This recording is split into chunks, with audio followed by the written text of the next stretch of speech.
So to help clarify what you need to do for the redistricting game, what you want to do is when you get to the home screen here, go to the game menu when you're ready to play and choose play game. And you're going to start with mission 1, just choose the basic option.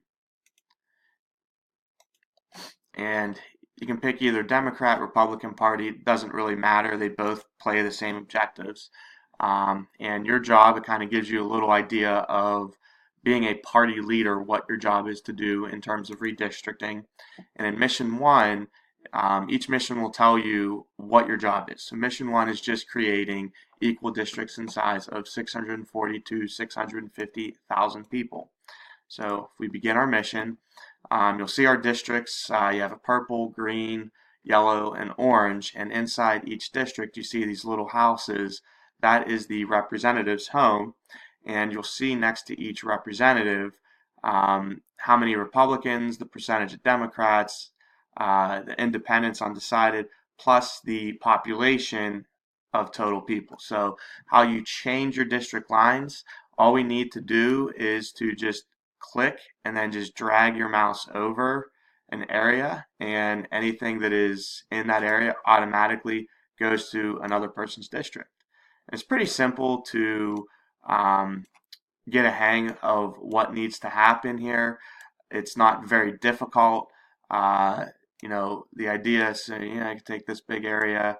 We're just trying to, again, give you an idea of how redistricting works in the real world. And as we kind of go through everything, you'll start to see as we get closer and closer. Let's see if we can get this done pretty fast.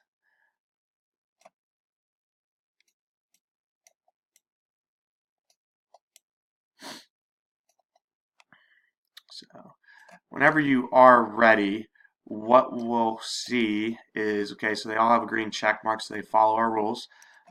We can get some feedback, yays and nays. It'll tell you what the state's going to decide, the state governor. And when you think you're ready, you can submit for approval. And if you want to speed it up, we can just click our next. And if the ruling is dismissed, it says we are rejected. And so what you'll have to do if you get rejected, you have to go back to the map, figure out what the problem is, and change your lines a little bit more. When you do pass, you'll be able to go on to your next mission, and our objective is to complete all of these missions in the next 2 days with your partner. If you have any questions, please ask me in class, and I will help you as much as I can.